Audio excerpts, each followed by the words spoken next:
말씀 베드로전서 4장 베드로전서 4장 12절부터 마지막 절까지 교독하겠습니다.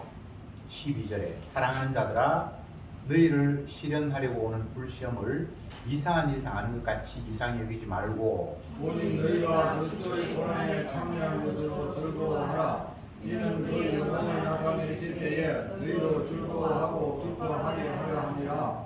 너희가 그리스도의 이름으로 욕을 받으면 복 있는 자로다. 영광의 영 곧 하나님의 영이 너희 위에 계심이라. 너희 중에 누구든지 살인이나 돌진이나 악행이나 남의 일을 간섭한 자로 고난을 받지 말으니라. 만일 그리스도인으로 고난을 받은즉 부끄러워 말고 도리어 그 이름으로 하나님께 영광을 돌리라.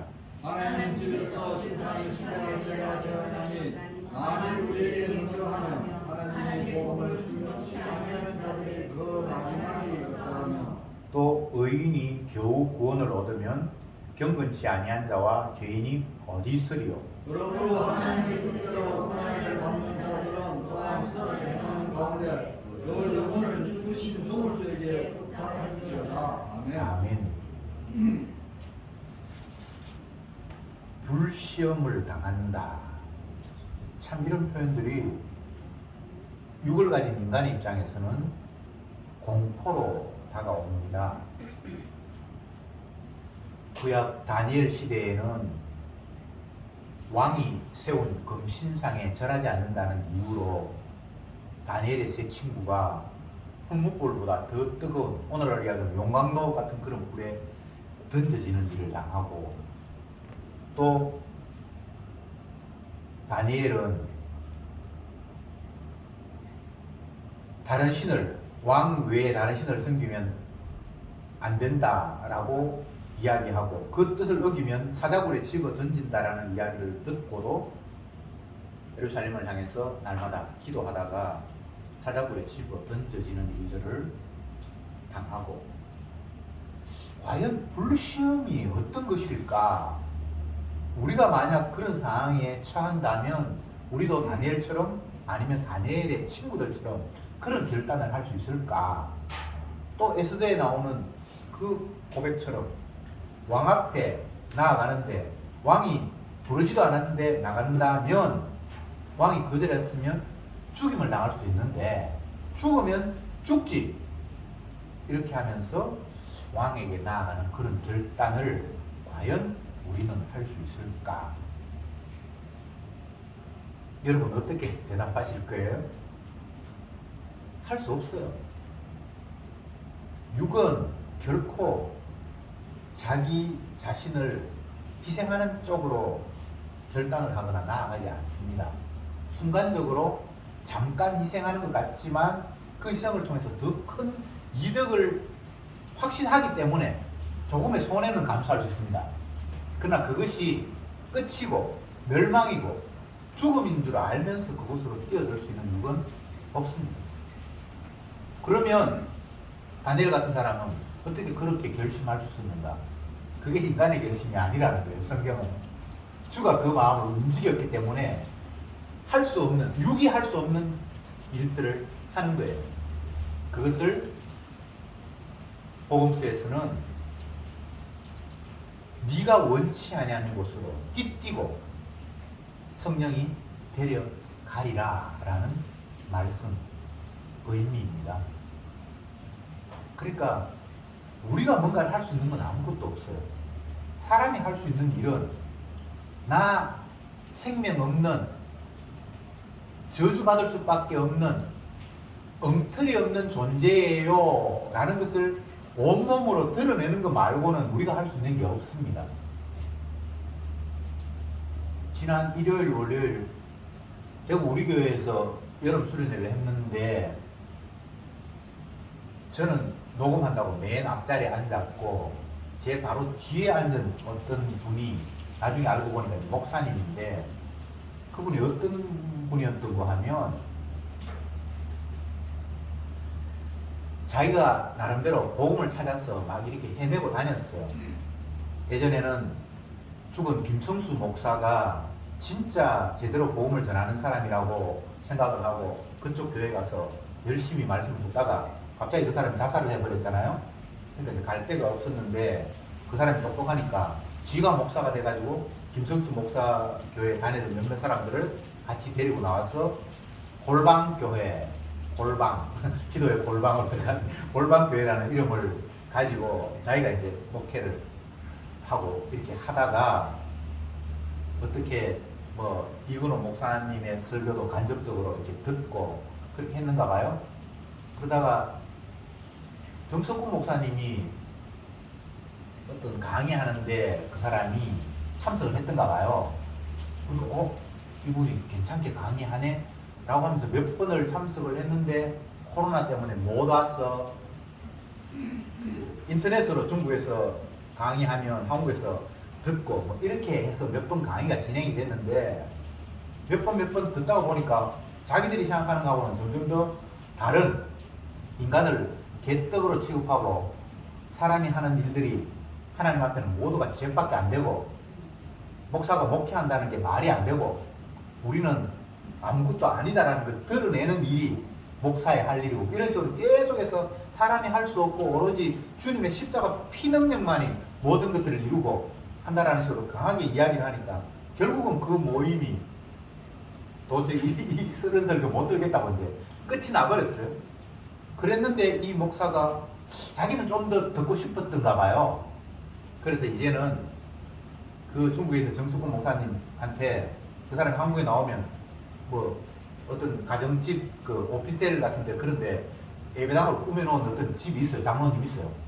자기가 한국에 나오면 거기서 이제 설교하고 하는데 그쪽에 그 장로님하고 연결돼서 이 목회자 모임이 더 이상 정수근 목사님 설교를 못 들은다고 하니까 우리 교인들 데리고 정수근 목사님 설교를 들었으면 좋겠다. 그렇게 해서 들었는데 이 목사도 결국은 7번까지 듣고는 도저히 이걸 설교를 못 듣겠다고 그 교회가 두 쪽이 나버렸어요. 정수근 목사님 이게 말 진짜 맞다. 이건 아닌데 라면서 두 쪽이 났는데 자기는 이제 8번째 모이면 참석을 안 하고 몇몇 교회는 참석하고 그러는 가운데 수련회가 있어서 이 사람이 교인들 6명, 5명 데리고 이번 일요일날 수련회 이건 목사님 교회 오셨어요. 근데 내 뒤에 있는 목사가 앉아 있었던 거예요. 나는 이제 그것도 모르고 쉬는 시간에 뭐 처음 보였는데 인사나 합시다. 제가 서경수입니다. 그러니까 자기가 누구입니다. 그래. 이름을 딱 들어보니까 그 골방교회 목사님이라고 내가 나중에 간접적으로 그 사람 이름을 들은 적이 있어서 그러냐고 그랬는데 이제 나중에 정석구 목사님 전화 와서 내가 골방교회 그 목사라는 사람이 수련회 참석해서 내가 인사를 했다. 그래서 그분이 어떤 분이냐고 내가 물어보니까 자기하고 잠깐 통화를 했는데 처음에 골방교회 교인들을 정석구 목사님하고 인터넷을 통해서 설교를 듣게 하기 전에 자기한테 연락이 와서 하는 이야기가 목사님 내가 목사님 말씀을 목회자 모임에서 몇 번 듣고 그만 그게 갑자기 끝이 나버려서 아쉬워서 내 혼자 듣기는 못하고 우리 교인들하고 같이 들어서 계속 목사님의 말씀을 듣기를 원해서 이렇게 모임을 만들었는데 목사님 설교해 줄 수 있습니까? 나는 얼마든지 설교할 수 있다고. 그 대신 제가 부탁할 게 있습니다. 뭐냐고. 제발 우리 교회는 빼앗아가지 마세요. 그렇게 이야기를 했다는 거예요. 그러니까 본인은 스스로 아무리 나는 복음 때문에 목회를 하고 예수 십자가를 전한다라고 말을 해도 그 마음속에는 내 교인 내가 지킬 거야라는 게 자기도 모르게 그냥 툭 나와버린 거예요. 그러니까 정석 목사님 뭐라고 얘기했습니까? 내가 중국에 있는데 무슨 재주로 한국에 있는 어떤 교인을 빼가가고 할 수 있습니까? 라고 자기가 이야기를 했는데 몇 번 설교 듣다가는 떠나버리고 지금 그런 사태가 벌어졌다는 거예요. 제가 지금 무엇을 말씀을 드리고 싶은가 하면 인간들은 할 수 없어요. 목사가 복음을 전해도요 지교인 챙겨요. 아무리 나는 내가 교인을 챙기고 그런 데 관심이 없고 오로지 십자가를 이야기하라고 하니까 나는 십자가의 정의를 되겠다라고 이야기함에도 불구하고 내 거 챙기려고 하는 그런 마음이 있어요. 그래서 제가 그 이야기 듣는 거는 나중에 들었는데 그때 그 사람하고 만나서 이런저런 이야기를 하다가 원래 그 정수국 목사님 강의를 듣던 그곳에 그 전에는 이근호 목사님도 초청해서 그 목사가 강의를 듣게 만들었고 저도 초청돼서 몇 번 거기에서 강의를 했는데 그 모임을 주도하는 그 한 목사라는 사람은 교회 하려고 안간힘을 쓰지 복음에는 관심이 없는 사람입니다. 내가 얘기를 했어요. 그래서 자기는 그게 동의하지 않는데요.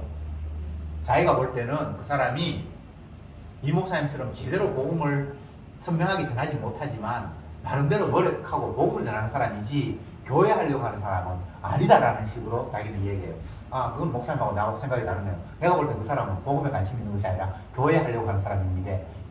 라고 얘기를 했는데 아마 자기도 찔렸던가 봐요. 그 이야기 듣고. 자기도 교회 하려고 안간힘을 지금 쓰고 있는데 그래서 정숙구 목사님하고 강의 들으면서도 우리 교회는 빼앗아 가지 마세요라고 이야기를 했는데 그건 내가 나중에 들었고 자기도 모르게 그냥 튀어나오는 거예요. 이게 남 이야기가 아니고 저도 그렇고 여러분도 그래요. 우리의 이 본 마음, 속 마음은요 아무리 고개 숙이려고 그래도 어떤 상황에서는 툭 튀어나와버려요. 내 죄악된 욕망이. 이거 모든 인간이 다 그렇습니다. 이걸 은혜가 오면 인정을 하는 거예요. 내한테는 죄밖에 안 나온다는 걸 인정하는 거예요. 근데 성령이 오지 않으면 그거 절대 인정하지 않습니다. 오늘 지금 불시험이 첫 번째 12절에 시작이 되는데 성도들은 누구나 다 불시험을 당해요. 우리가 생각할 때는 제가 예를 들었던 다니엘이 사자굴에 집어던진다든지 그 세 친구가 풀무불에 집어던진다든지 아니면 에스더가 죽으면 죽으리라는 그런 상황만 불시험이라고 생각을 하는 경향이 있는데 그게 아니에요. 모든 성도는 불시험 앞에 날마다 당도하도록 주님께서 우리를 인도하세요. 내가 느끼기에는 이거는 불시험은 아니고 이거는 가벼운 거고 이거는 굉장히 힘든 거구나. 내 수준에서는 그렇게 뭐 등급을 A 등급, B 등급 이렇게 나눌지 모르지만 주님의 관점에서는 우는 사자가 마귀가 우는 사자처럼 삼킬 자를 삼키려고 하는 것이 이 세상 구도고요. 주님 보실 때는 성도들을 하나 보낼 때 내가 너희를 보내는데 내 마음은 마치 이리때가 울울울 끓는 곳에 어린 양을 보내는 것 같다라고 주님이 말씀하시잖아요.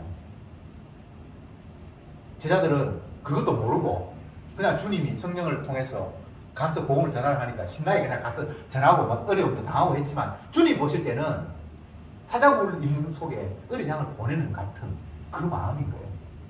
주님 관점입니다. 불시험이 주님 관점이에요. 여러분이 다 불시험 속에 놓여 있어요. 우리가 가는 곳마다 이리들이 살아온 이리들이 어리석은 우리 양, 힘도 없는 우리 양을 집어삼키려고 하는 그 구도 속에 놓여 있는 거예요. 사도는 그런 관점에서 세상을 바라보고 있고 그런 관점에서 성도를 바라보고 있는 거예요.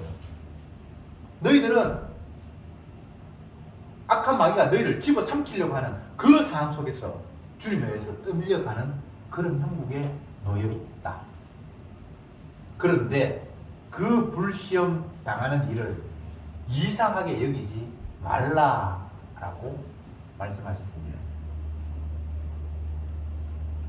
우리의 육적인 관점에서는 그런 일이 이상하잖아요. 왜 내가 불시험 속에 놓여 있어야 되며 그렇게 집어삼키려고 하는 그 구도 속에 내가 가야 되는지 이해가 잘 안 되잖아요.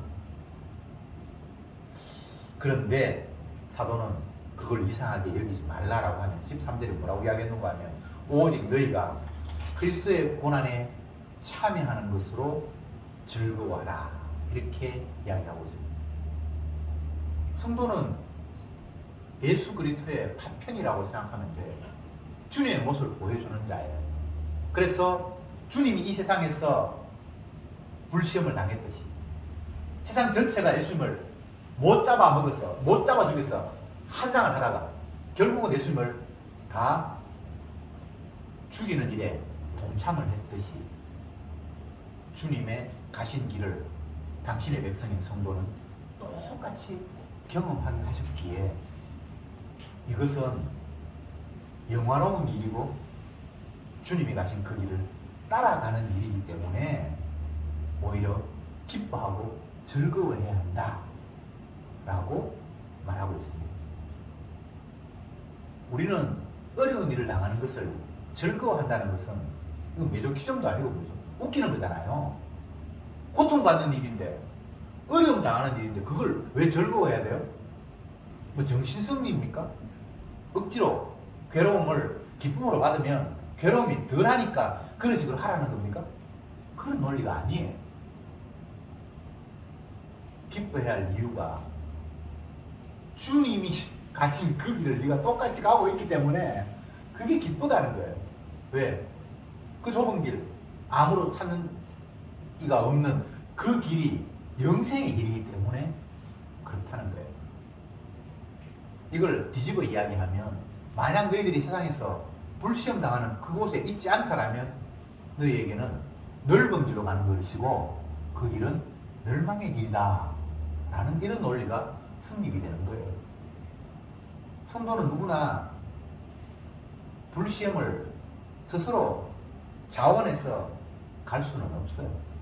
아무리 성도라고 하지만 육을 가졌기에 편안한 길, 안전한 길, 위험한 길 말고 마른 길로 다니지 축축한 길로 일부러 가는 사람은 없어요. 그런데 내 의지와 상관이 없이 성도는 주님이 이끄시는 곳으로 띠뛰고 가야 할 운명에 놓여 있기에, 그리고 주님이 자기의 것이기에 자기가 간 길로 가도록 하시고, 그래서 자기가 당도한 그 나라에 자기 백성을 이끌어야 하시기에 우리는 그런 레일을, 그런 전철을 밟을 수밖에 없고, 그것은 주님의 가신 길에 동참하는 것이기 때문에 너희들은 기쁨을 노래할 수밖에 없다, 이렇게 말하고 있습니다. 그러면서 이는 그의 영광을 나타내실 때에 너희로 즐거워하고 기뻐하게 하려 함이라. 그래서 포인트는 그의 영광을 나타내신다는 거예요. 성도가 불시험을 당하고 그것이 예수님이 가신 길이고, 그래서 기뻐해야 되는데 그런 곳으로 가는 것이 주님의 영광을 나타내기 위한 목적이라는 거예요. 내 천국 가는 게 목적이 아니고, 내 구원 얻는 게 목적이 아니고, 주님 영광 나타내기 위해서 성도는 그 길을 갈 수밖에 없다는 겁니다. 이걸 다르게 이야기해 볼게요. 성도의 기쁨이 주님이 가신 그 길을 같이 가게 대한 기쁨이잖아요. 그러면 바꿔서 이야기하면 그것 외에 주님이 가신 그 길에 내가 같이 동참되었다라는 그 기쁨 외에 다른 기쁨? 그거 좀 수상한 거라는 거예요. 여러분의 기쁨은 무엇입니까?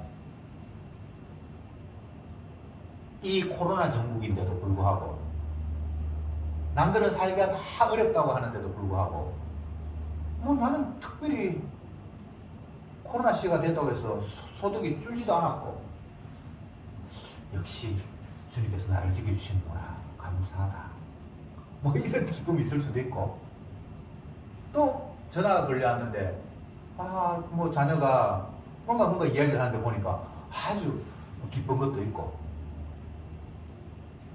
정말 우리가 기뻐하고 즐거워하고 웃음이 절로 나오고 하는 그 이유가 오늘 본문에 나타난 주님이 가신 그 고난의 길에 내가 동참되었다라는 것과는 다른 내용 많죠. 전부 다 다른 내용이죠. 다른 내용 많죠가 아니고. 근데 오늘 본문에 간접 보면 그 기쁨, 그거 수상하다는 거예요. 그 과연 그건 기쁨 될까? 그건 기쁨일 수가 없지. 정말 성도에게서의 기쁨과 즐거움은, 즐거워하고 기뻐하라 그랬는데 자기도 모르게 막 어깨 춤이 나오고 콧노래가 나오고 그냥 스마일이 되는 그 기쁨이 주님이 가신 그 길에 내가 같이 서 있다는 그게 진짜 기쁨이거든. 이렇게 베드로가 말하고 있습니다. 14절에 봅시다. 너희가 그리스도의 이름으로 욕을 받으면 복 있는 자로다. 불시험, 욕, 이게 어떻게 기쁨이 됩니까? 연예인들이 엄청나게 사람들에게 사랑을 받고 그로 인해서 부도 누리고 그러다가 악성 댓글 때문에 결과적으로는 도저히 그걸 못 견뎌서 스스로 자살한 사람들이 우리 주위에 있잖아요. 그 사람의 명성도 없고 부도 없고 그랬는데 반대로 자기를 욕하는 그 욕을 견디지 못해서 세상을 끝내는 그런 사람들 있잖아요. 그런데 오늘 본문에서 그리스도의 이름으로 욕을 받으면 복이 있다. 예수 그리스도 때문에 당하는 불시험을 받는다면 그거 이상하게 여기지 마라. 그게 진짜 기쁨이고 주님과 가신 그 길을 너희들이 같이 가는 길이기 때문에 오히려 즐거워해야 한다. 참 베드로가 뭔가 우리의 보편적인 생각과는 전혀 다른 이야기를 하고 있다는 사실입니다. 근데 놀라운 것은 베드로가 주의 영을 받았어요. 성령을 받았어요. 그리고 성령을 받고 보니까 그가 세상을 바라보는 관점은 이제 마지막이 되었다는 거예요. 종말이라는 거예요. 모든 것이 이제 끝이 났다는 거예요. 마지막이 가까워왔으니 몇 절에 그렇게 되어 있습니까? 그 앞부분에 나와있죠. 7절에 만물의 마지막이 가까워왔으니 그러므로 라고 이야기하면서 오늘 지금 본문도 계속해서 그 패턴에서 진행이 되고 있습니다. 마지막이라는 거예요.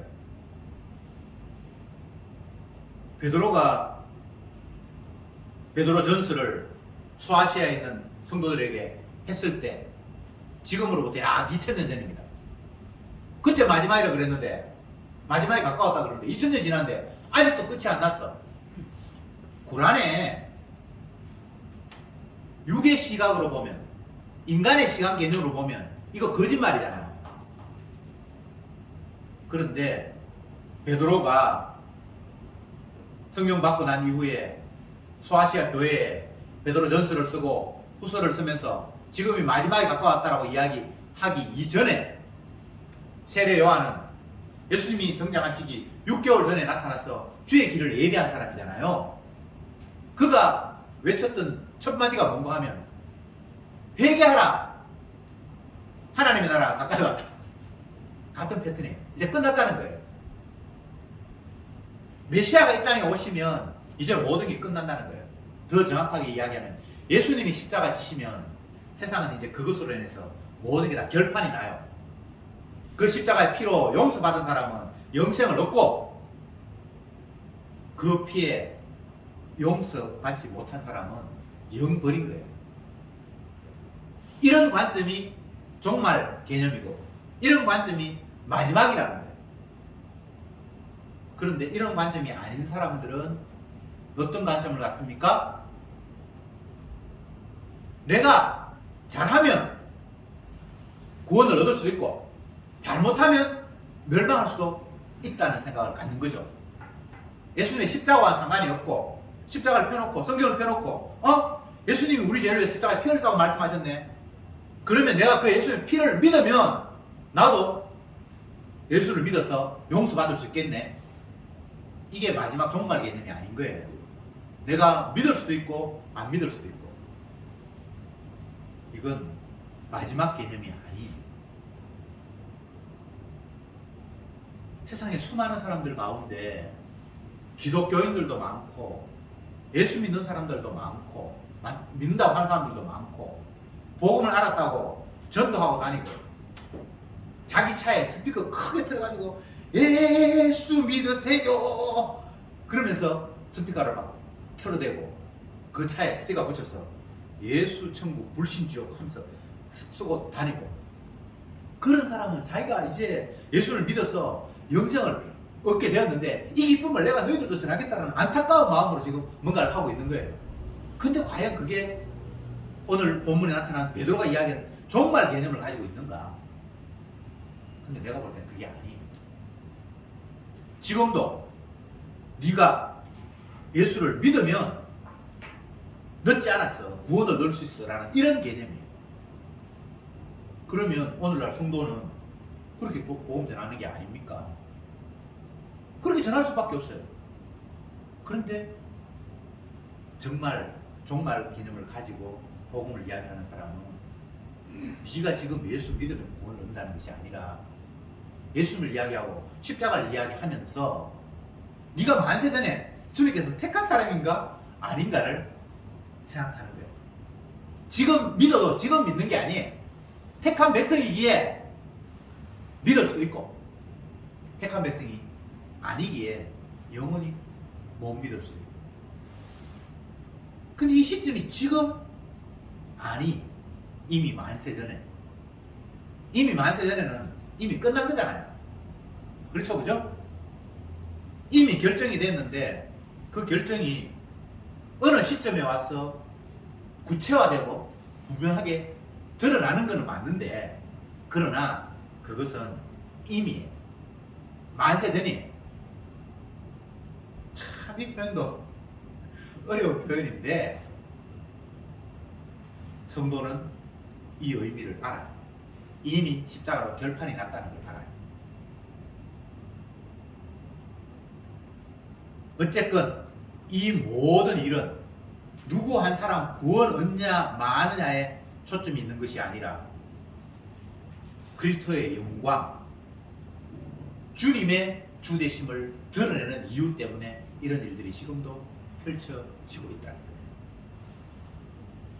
그러니까 정말 주님의 은혜로 이 기쁜 복음이 받아들여지고 믿어지는 사람들은 자기 구원에 초점이 맞춰지는 것이 아니라 예수님의 주되심, 주님의 십자가의 그 놀라운 능력과 사랑이 마음속에 넘치고 그걸 자랑할 수밖에 없어요.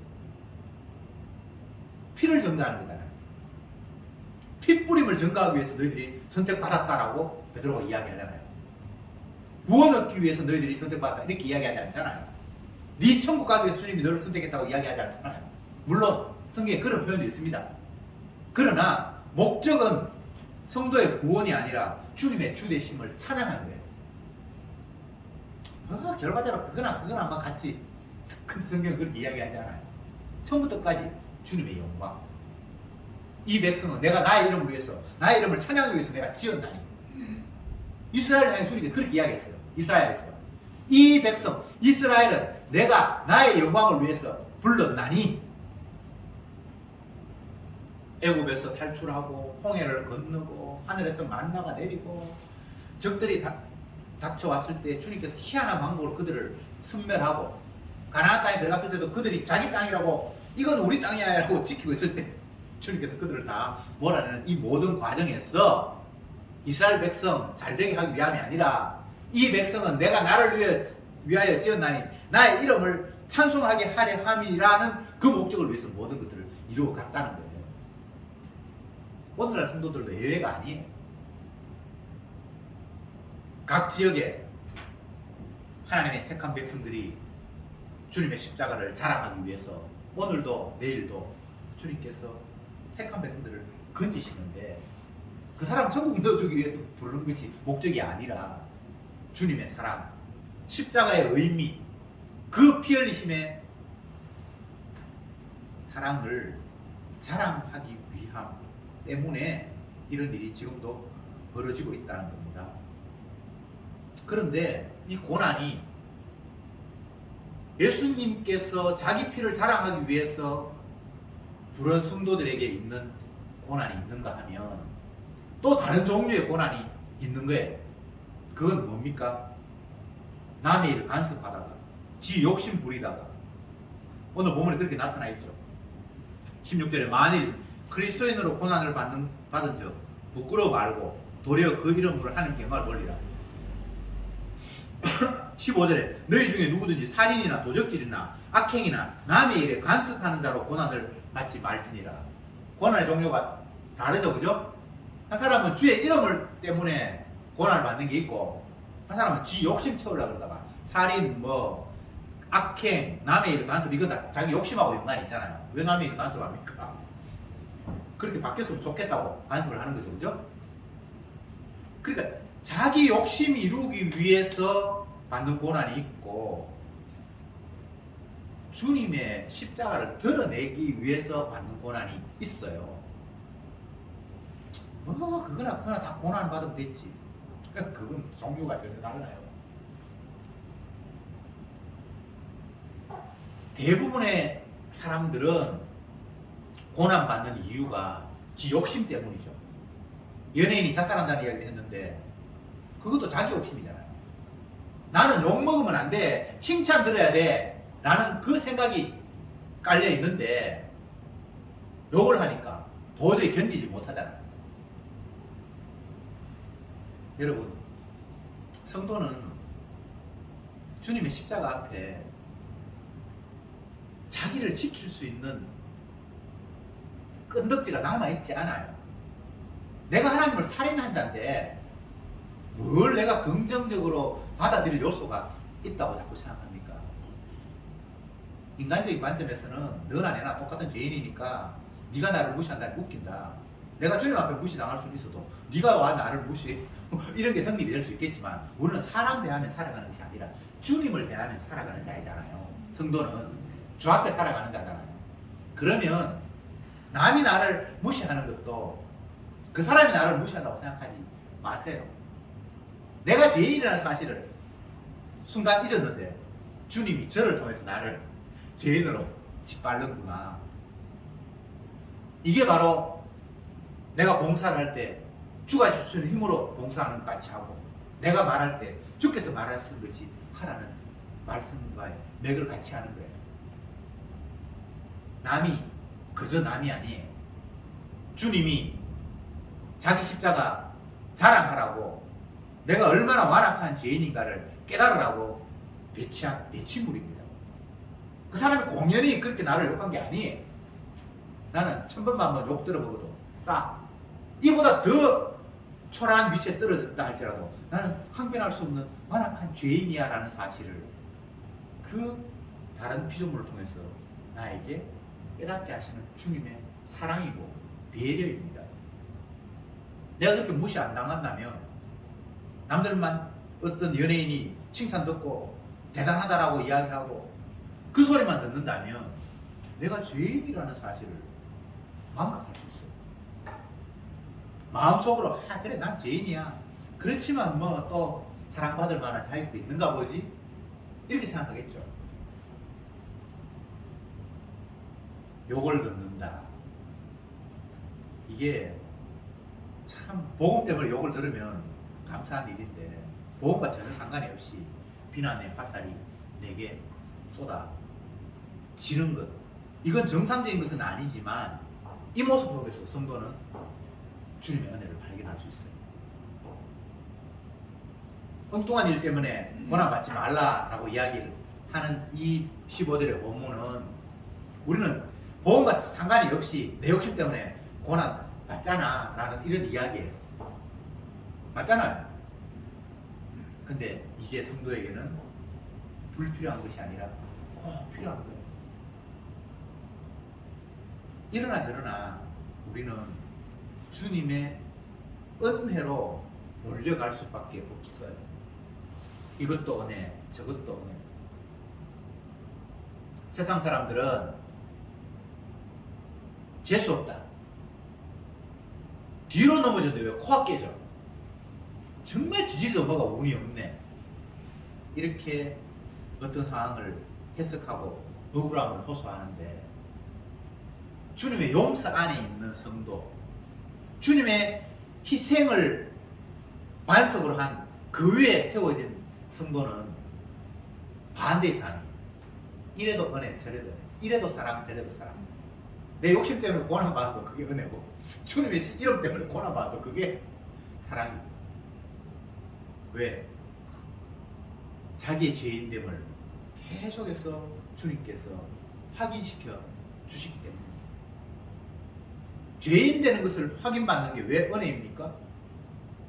내가 죄인이 돼야 죄 용서하시는 주님의 희생의 사랑이 우리에게 극대화되고 제대로 표출이 되기 때문에. 지가 죄인인 줄도 모르면서 주님의 십자가 사랑은 대단합니다. 이거 거짓말이에요.